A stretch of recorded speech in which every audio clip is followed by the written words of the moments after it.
आपका स्वागत है। मैं विवेक बिंद्रा, मोटिवेशन स्पीकर और बिजनेस कोच। आज हमारे साथ बैठे हैं डॉक्टर वेलुमणि फ्रॉम थायरोकेयर। आप जानते हैं थायरोकेयर टेक्नोलॉजीज लिमिटेड के बारे में। डॉक्टर वैल्यू मनी भी बोलते हैं लोग इनको, हैं जी, वैल्यू मनी। इन्होंने मनी की इतनी वैल्यू क्रिएट कर दी कस्टमर की लाइफ में भी, इसलिए इनकी लाइफ में भी हो गई। सैचुरेटेड मार्केट में आए थे, लगभग मार्केट में सबसे आखिरी में आए। इनके कॉम्पिटिटर बड़े ताकतवर थे, पहले से थे, और आज उन सब कॉम्पिटिटर्स के बीच में अपनी शानदार जगह बनाई, इन्होंने मार्केट क्रिएट करी। तो लेकिन आपने प्रोडक्ट में क्या डिफरेंशिएटर लेकर के आए और मार्केट में उसको डिस्ट्रीब्यूट कैसे किया? उससे पहले अगर आप थायरोकेयर के बारे में नहीं जानते तो आप क्विकली जान जाएं। आज लगभग मार्केट कैप इनका 2700 साढ़े 2700 करोड़ का हो चुका है। इनके प्रॉफिट, इनके टर्नओवर के 1/3 इन्होंने इंश्योर किए। 100-125 करोड़ से ज्यादा का हमेशा अपने पास कैश रिजर्व बना के रख पाते हैं। आज लगभग 1 करोड़ 60 लाख सैंपल्स को प्रोसेस कर रहे हैं। 9 करोड़ इन्वेस्टिगेशन पर ईयर कर रहे हैं। 1,500 एम्प्लॉइज के साथ पूरे देश में फैल चुके हैं। लगभग कुछ और इंपॉर्टेंट डेटा पॉइंट, 550 शहरों के अंदर हमारे देश के सैंपल्स ये कलेक्ट कर पा रहे हैं। 2 लाख स्क्वायर फीट का इनका वर्ल्ड क्लास ग्लोबल लेवल का सेंट्रल प्रोसेसिंग लेबोरेटरी, जिसको बोलते हैं CPL, और इनके पास होती है RPL, जिसको बोलते हैं regional processing laboratories. Hub and spoke model पे चलते हैं। अपनी लैब्स में कलेक्शन सेंटर से लेकर के आते हैं। फ्रेंचाइजीज इन्होंने अपने बड़े अच्छे बिल्ड किए। पर इससे ज्यादा मैं बताऊं, मैं चाहूंगा आज डॉक्टर वेलुमणि से आप डायरेक्ट सुने।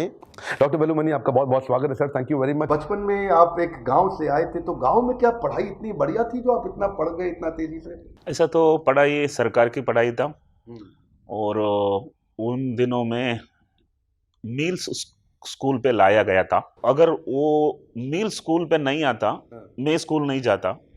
अगर मैं स्कूल नहीं जाता, मैं अभी बात नहीं बनता। और 5 क्लास, एक क्लासरूम, एक क्लास टीचर। तो मैं लोगों को ये कहने आता हूँ, which school you study is not as important as how do you study. तो मेरा भाग्य रहा कि मैं गांव से आया और गरीब था, और परिवार की सबसे एल्डेस्ट बेटा था, और मेरी मम्मी का 5 बच्चे थे। मेरी मम्मी ने 2 भैंस पाला और उनकी दूध से हमें बढ़ाया। और मैं उन माता जी को हमेशा याद रखता हूँ, जो इतना गरीब होते हुए भी अपनी पूरे बच्चे को मद्रास यूनिवर्सिटी में ग्रेजुएट बनाया और मुंबई यूनिवर्सिटी में पोस्ट ग्रेजुएट बनाया। तो वो मैं कभी भूल ही नहीं सकता हूँ। लेकिन गांव मुझे बहुत बड़ा आदमी बनाया, क्योंकि गांव में थियरी नहीं होता है, पूरा प्रैक्टिकल्स। सुबह से शाम तक एक ही काम है, प्रॉब्लम सॉल्विंग, प्रॉब्लम सॉल्विंग। सो जब ये मैं 20 उम्र का था, मेरे पास इतना कॉन्फिडेंस था, मैं मुंबई तक निकल आने के लिए भी मेरा मन किया था। अदरवाइज मद्रास में रहकर, और हिंदी नहीं जानते हैं, और वो नॉर्थ में आते नहीं है। ज़्यादातर अटलांटा जाता है, सिएटल जाता है, लेकिन नॉर्थ में नहीं आते हैं। तो आ गया, और जैसा रास्ता नहीं था तो ट्रेन में बैठा। अभी भी याद है, S9 कोच था, 41 सीट नंबर था, और 18 अगस्त 1982 को VT रेलवे स्टेशन में उतरा था।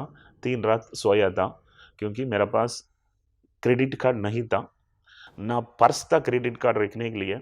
सिर्फ 500 रुपया था, और उसको पहला पगार तक खींचना है।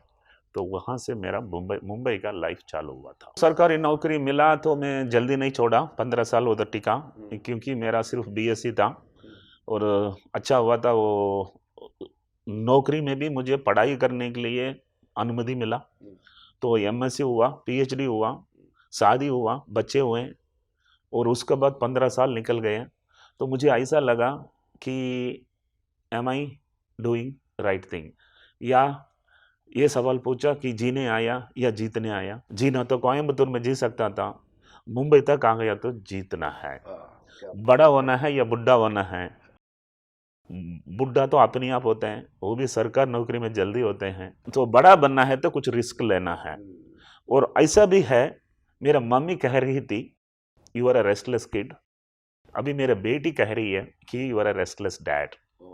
मैं ये कहने आ रहा हूँ, दुनिया में 2 ही तरीका के लोग हैं, एक रेस्टलेस है, दूसरा KPM है। रेस्टलेस है मतलब उठते हैं, गिरते हैं, फिर से उठते हैं, चलते हैं, गिरते हैं, फिरते उठते हैं, चलते हैं, दौड़ते हैं, गिरते हैं, फिर से उठते हैं, चलते हैं, दौड़ते हैं, दौड़ते हैं, दौड़ते हैं, जब तक जीतते हैं। इसको एंटरप्रेन्योर मानते हैं। दूसरा कैटेगरी केपीएम है, खाया पिया मर गया, बस जिंदगी में और कुछ किया नहीं है, जो पगार मिला उसमें अपना जिंदगी बीता, डेट ऑफ डेथ आ गया, निकल चुके। ऐसा तो और एक भी कहावत है तमिल में, उसको मैं ट्रांसलेट करके हिंदी में बता रहा हूँ। एक लंबा बाल खींचो, उसमें एक नाट बांधो, एक पहाड़ के ऊपर डालो, खींचो, आया तो पहाड़, गया तो बाल। तो रिस्क लेना बहुत इंपॉर्टेंट है। तो मन किया चलो गवर्नमेंट नौकरी बहुत हो गया, कुछ ना कुछ करना है, तो मैंने रिस्क लिया। मैंने रिस्क इसीलिए लिया कि मेरा पत्नी बैंक में काम करती थी, एक पगार में परिवार चल जाएगा, दूसरी सैलरी का क्या जरूरत है। लेकिन मैंने डिसीजन मेरा बीवी से पूछ के नहीं लिया, खुद ले लिया। उसके कारण मेरा बीवी को गुस्सा आया, उसने बोला अगर तू नहीं जाएगा तो मैं भी कल से ड्यूटी पर नहीं जाएगी। माइंड यू, दोनों एक ही दिन नौकरी छोड़ा। इसीलिए मेरा जो स्टोरी है उसको एक टाइटल होता है रोमांस विथ रिस्क। जितना बड़ा रिस्क आप रोमांस करते हो उतना बड़ा एक रिवॉर्ड आपको मिलते हैं। Without risking you just can never achieve. So life आपकी बड़ी इंस्पिरेशनल रही, लेकिन सर ये थायराइड ही क्यों शुरू किया आपने? जब आप आए तो उस समय तो टेस्ट तो बहुत तरह के हो रहे थे, पर आपका मैक्सिमम फोकस थायराइड पर रहा। Any specific reason? ऐसा तो हम जो सोचते हैं वो होता नहीं है, जो हो जाता है वो हम कभी सोचा ही नहीं था। मुझे नौकरी चाहिए था, नौकरी मिला, जिस टेबल में मैं बैठा उस टेबल का काम थायराइड टेस्टिंग करना। पीएचडी थायराइड बायोकेमिस्ट्री में किया। लेकिन एक बात है, मैं मैथमेटिक्स स्टूडेंट था, जब भी मैं नौकरी में आया मुझे पता नहीं था कि थायराइड कहाँ होता है। लेकिन सिर्फ 10 साल में मैं उसमें पीएचडी ख़त्म किया और 10 साल में world's largest thyroid testing laboratory भी करने लगा। आपने पीएचडी कौन से साल में खत्म किया? 1995 में ख़त्म किया, 1996 में थायराइड केयर चालू कर दिया। 96 में थायराइड केयर चालू किया और वर्ल्ड लार्जेस्ट थायरो केयर का 2002 में हुआ। सो 1982 to 1992 is a PhD in thyroid. In 2002 it is a world's largest thyroid testing laboratory. एक मैं समझाता हूँ, if you do what you have studied you will survive, but if you do what you have not studied you will be the leader. ये मेरा अनुभव है। सो आपको मौका मिला तो रीसेट करिएगा, रीसेट बटन दबाने के लिए हिम्मत चाहिए।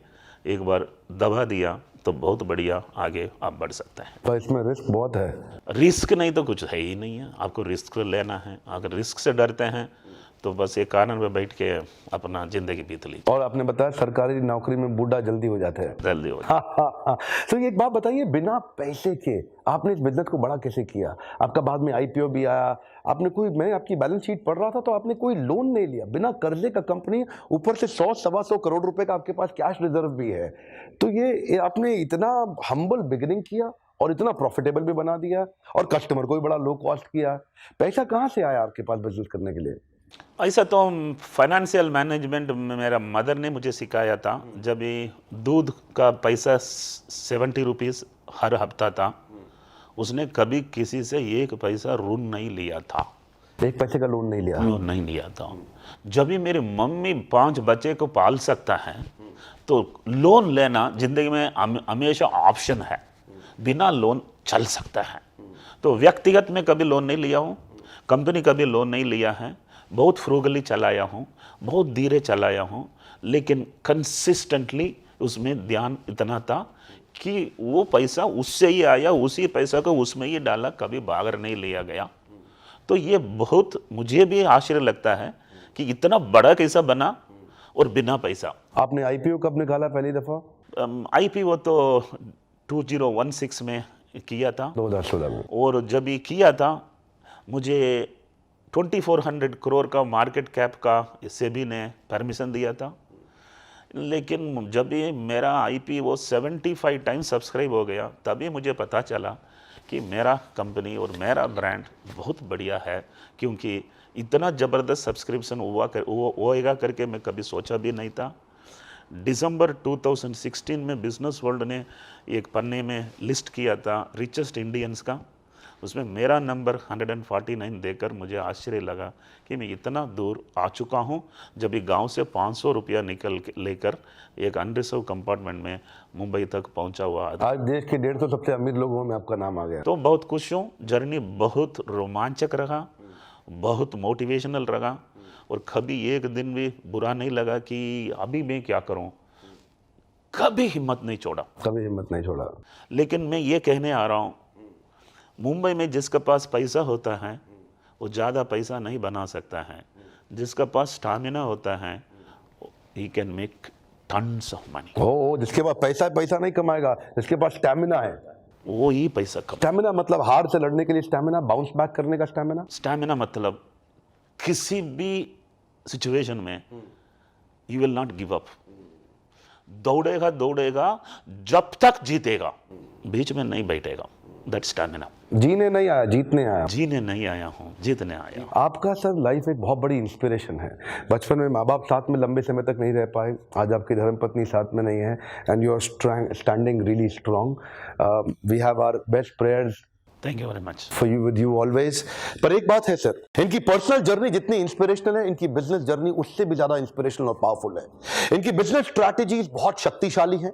एवरीथिंग अबाउट एंटरप्रेन्योरशिप के बारे में आप जानते हैं, बड़ा बिजनेस मोबाइल एप्लीकेशन पे जो आप डाउनलोड कर चुके हैं। वहीं इनके 2 पावरफुल बिजनेस लेसन्स के वीडियोस आने वाले हैं कि कैसे बिना पैसे के कौन सी स्ट्रैटेजीज इन्होंने इंप्लीमेंट करी। लाइव अपने खुद मुखारविंद से आप इनसे सुनेंगे, डॉक्टर वैल्यू मनी से। बड़ा बिजनेस मोबाइल एप्लीकेशन अगर आपने डाउनलोड नहीं किया तो अब भी डाउनलोड करें और जाकर के रजिस्टर करें प्रोग्राम को, जहां पे आप जाकर के लाइव ये दोनों वीडियोस, उनकी बिजनेस केस स्टडी कि कैसे इन्होंने स्टेप बाय स्टेप धीरे धीरे अपने बिजनेस को बड़ा किया, इतना बड़ा फ्रेंचाइजी नेटवर्क बिल्ड किया, बिना पैसा हाथ में रखे हुए भी आज 125 करोड़ से ज्यादा का कैश रिजर्व बनाया। कंपनी आज इनको मार्केट में इन्वेस्टर्स इनके साथ इतना इंटरेस्ट दिखा रहे हैं। इनकी मैन पावर 1,500 कैसे इतना जबरदस्त काम करती है, वो सारी बिजनेस स्ट्रैटेजीज जिसमें इन्होंने अपने आप को फाइनेंशियली फ्रूगल रखा और चैनल पार्टनर्स के साथ कंटिन्यूअस एक्सपेंशन किया, लो कॉस्ट इनोवेशंस बिल्ड करके लो कॉस्ट प्रोडक्ट मार्केट में दिए। इस वीडियो को कंप्लीट करने से पहले मैं आपको रिक्वेस्ट करूंगा, इस वीडियो को जरूर देश हित में शेयर करिए। डॉक्टर वैल्यू मनी की स्टोरी पूरे देश को पता चलनी इसलिए भी जरूरी है ताकि गांव का आदमी जो कहता है ना, मेरे पास मैन पावर नहीं है, मेरे पास पैसा नहीं है, मेरे पास ताकत नहीं है, मेरे पास मां बाप नहीं है, मेरे पास रिश्तेदार नहीं है, मेरे पास घर की कोई पुरानी फैक्ट्री नहीं है, कोई इंडस्ट्री नहीं है, उन सब के लिए यह वीडियो एक करारा जवाब है। आपके पास रिसोर्सेज नहीं है लेकिन रिसोर्सफुलनेस है, आपके पास पैसा नहीं है, पैसा जुटाने की क्षमता है, आपके पास प्रोडक्ट नहीं है, प्रोडक्ट बनाने की क्षमता, आपके पास कस्टमर नहीं है, कस्टमर लेके आने की क्षमता है। डॉक्टर वैल्यू मनी का ये वीडियो वो पावरफुल इंस्पिरेशन दे सकता है। गांव गांव तक लोगों तक ये इंस्पिरेशनल वीडियो पहुंचना चाहिए। हमारे साथ जुड़े रहने के लिए, हर बार वापस आके वीडियोस को देखने के लिए, कमेंट बॉक्स के अंदर अपनी फरमाइश बताते रहने के लिए आप सबका प्रेम पूर्वक दिल से बहुत बहुत धन्यवाद। डॉक्टर वैल्यू मनी, आपका डबल धन्यवाद। Thank you.